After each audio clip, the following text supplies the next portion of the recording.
Some of my future videos will be digging around in ancient Hebrew and Greek biblical text, so I thought I'd make a quick video explaining where some of these documents come from, and how far removed they are from each other and the stories they recount. This was originally a footnote in a video on homosexuality in the Bible, then became a large section in a video on the virgin birth, but has now grown into such a monstrosity that it seemed more appropriate to cleave it out entirely and make it a standalone.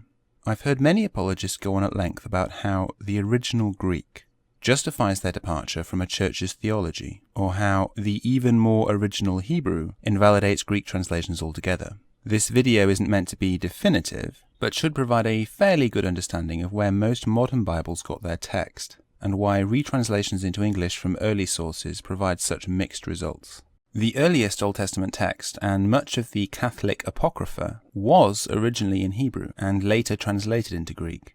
The reason for this was the Roman Empire, who used Greek as a bridge language in their occupation of 1st century Judea, whose common people, which would have included the historical Jesus, spoke Aramaic. Common people had essentially no understanding of Hebrew, and were overwhelmingly illiterate. Hebrew was, even then, a 1,000-year-old ancient language, studied and used only by the Jewish elite, rulers, scholars, lawmakers, and their scribes, who at the inception of Christianity were in service to Rome. The Romans conquered other nations by absorbing their culture. The leadership of a province was replaced, taxes were taken, and the common folk largely went about their lives as normal. This didn't work out quite as intended on Judea, as a substantial number of Jews were religious fanatics, and viewed themselves as the chosen people in the end of days, sparking several violent uprisings against Rome until they'd had enough, and the entire city of Jerusalem was simply levelled by the Roman army in 70 CE. Unfortunately, the vast majority of the original Hebrew Old Testament writings were burnt to the ground with it. One popular theory for the origin of the Dead Sea Scrolls is that they were hidden in these caves by Jews shortly before the destruction of the city, in anticipation of the arrival of the Roman army, but were subsequently killed during the siege. Most of the writings of the New Testament were written directly into Greek, the heathen language of the victors, after the complete annihilation of Jerusalem by the Romans. Its authors took their quotes directly from a now lost Greek translation of the Old Testament. We don't know a great deal about this translation, except that it was highly unsatisfactory, prompting numerous reattempts which went back over Hebrew source material and eventually resulted in the earliest substantial manuscripts to have survived beyond fragments to the present. For a time after these Greek translations, there also existed Hebrew copies of the Old Testament, which were used as a basis for the Hebrew Masoretic text, but all of these have since been lost, leaving only 10th century versions of Hebrew and 4th century versions of Greek text. The Septuagint is not a single document, but refers to the collection of translations spanning about 300 years, stemming from and perhaps even referring to the lost Greek translation referenced by the New Testament authors. Similarly, the Masoretic text is not one, but a variety of Hebrew manuscripts based on copies made by Jewish scribes known as Masoretes. Fragments of earlier manuscripts, including those found among the Dead Sea Scrolls, have variously been used to affirm and contest the accuracy of later, more complete biblical text. An interesting example of this is Isaiah 7:14, where the word virgin does not exist in Hebrew Dead Sea Scroll copies, which substantially predate Greek versions. Instead, it translates as young woman in agreement with 10th century Masoretic manuscripts. Which translation tree is to be believed has wider impacts for creationists trying to figure out the age of the earth, as the genealogies differ widely between these two major versions. Another good example is the number of the beast. Being a part of the New Testament, Revelation was written directly into Greek, but at some point between 70 and 300 CE, the text of Revelation was corrupted, and now we have no idea which value is original.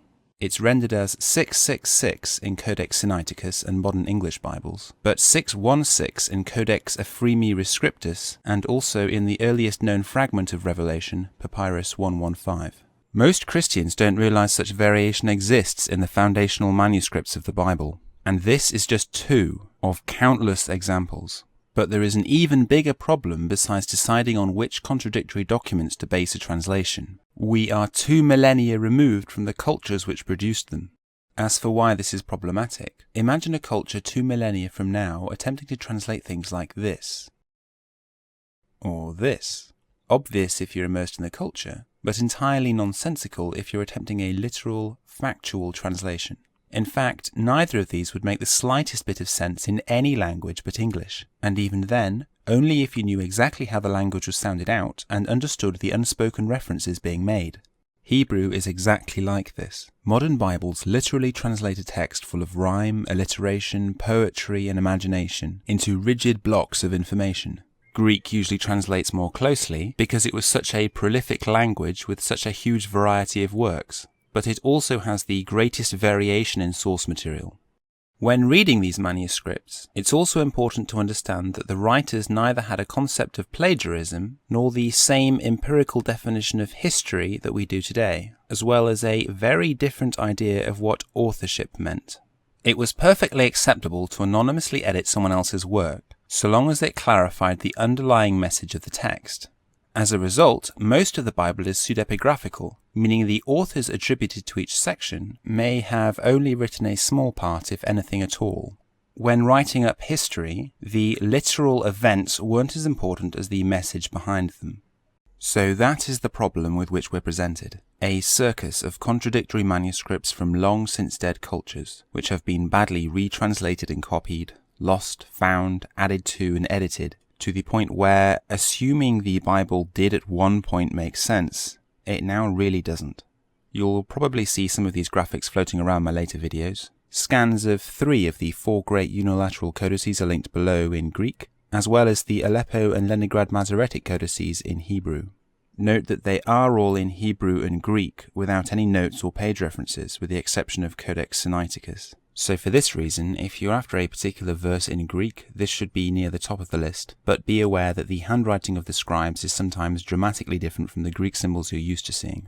Codex Ephraemi Rescriptus is held by the Bibliothèque Nationale de France, so navigating around these scanned pages is obviously all in French, in addition to the words being heavily overwritten and many leaves of the codex being torn. I've uploaded all the highlighted pages I've used in both Photoshop and PNG format into an open Dropbox folder should anyone wish to download and use them. As usual, follow my adventures on Facebook and Twitter, and if you really enjoyed this video, please consider donating to this channel's Patreon page. Exploring science and religion is great fun, but it takes up massive amounts of time, and I would love nothing more than to make tons more content for this channel. So please donate if you like what you see, and I will see you again soon, Internet, for a peek behind the curtain of homosexuality and the Bible.